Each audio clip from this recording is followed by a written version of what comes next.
Thank you. Thank you for being here and for the work that you're doing. The challenge that we have is there's really two ways to be able to streamline permitting. One is to create a permitting streamlining entity and everything stays the same and try to figure out how to be able to get everybody in the same room, figure out how to be able to work out convoluted, contradictory statutes and to be able to solve it. And the other one is to fix the contradictory statutes that are causing the problem in the first place. Do you see that as part of the mandate that you have at this point to be able to identify where the conflicting statutes and then to be able to report that back to us, or is it just a matter of work with what you got? I think our role at the Permitting Council is to work with the underlying legislation as it exists and identify pinch points where the conflict exists, and then once we identify the solutions, which we do on a daily basis, our projects are navigating these different environmental statutes towards issuing decisions that deliver these projects.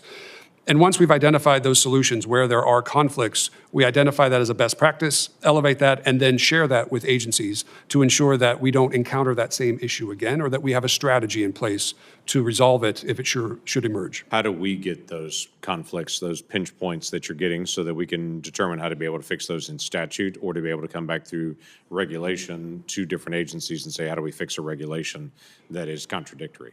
Sure. Right now, we provide annual reports to Congress on the performance of the Permitting Council. We also provide quarterly reports on how the agencies are complying with FAST 41.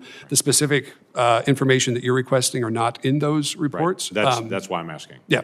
I think we'd be happy to follow up with you to figure out if there is additional information that would be helpful for you as we are looking across the landscape. Right now, we do not provide that information. Okay. That's information I think that would be helpful to us. I think at this point, Congress has created over decades different laws and statutes that are out there that are being implemented.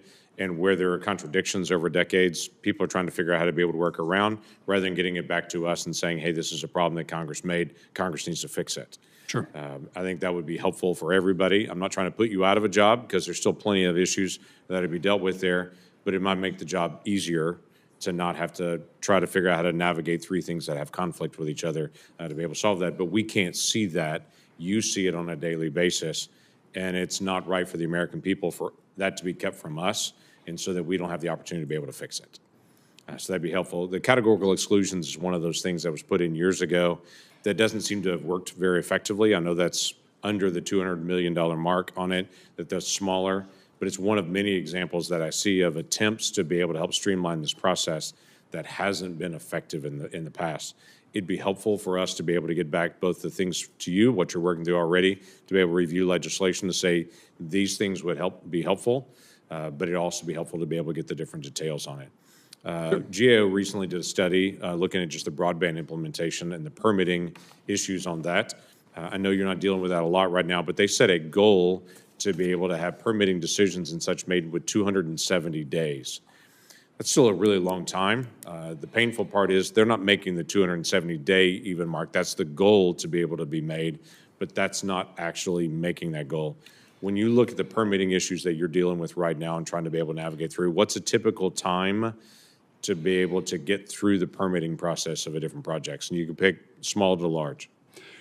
Well, that's a question that we get often, Senator, and I appreciate the opportunity to kind of provide a little context around the work that we do. When you compare timelines outside of FAST 41, it is very much kind of an apples to oranges because FAST 41 is the only process in government that actually tracks a project from start to finish throughout all of the environmental reviews and permitting. But also inherent with that is the uniqueness of each project and the different issues that each project may have and the different permits and approvals that may be associated with each project. So we don't have good data yet, but we are getting there on the average timeline for FAST 41 projects and to be able to report out on the benefits of that. What I would say is we are seeing projects move through the process efficiently and hitting their marks more for permitting timetables. I think we are on the improving upswing here for permitting. Also, to just pivot back to a point that you made about categorical exclusions and broadband, we have provided significant funding to the NTIA to support their efforts to do efficient environmental reviews and approvals of broadband projects. That is both in capacity as well as in IT investment so that they have greater automated systems to process the flood of applications that are going to result from BEAD. There's also support to U.S. Forest Service for reviewing applications on Forest Service lands, which many of these remote areas may cross. We've also provided support to the Advisory Council on Historic Preservation to extend a program comment to allow for a more efficient process for Section 106 review for broadband. So understanding that the target of 270 may not currently be met, I haven't seen the GAO report, but we are making significant efforts to improve that and make sure that we are meeting the demands of the program. Okay. September of 23, y'all put out a proposed rule dealing with mining.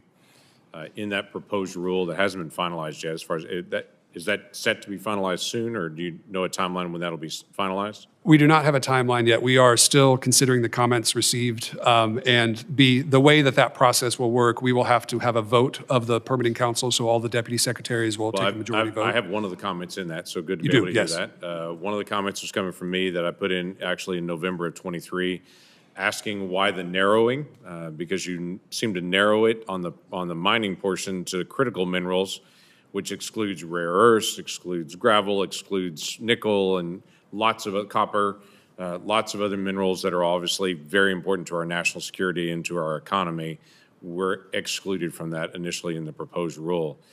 My question from November of 23, and still my question now, is why the narrowing there? Not looking at national significant or economically significant or national security significant minerals.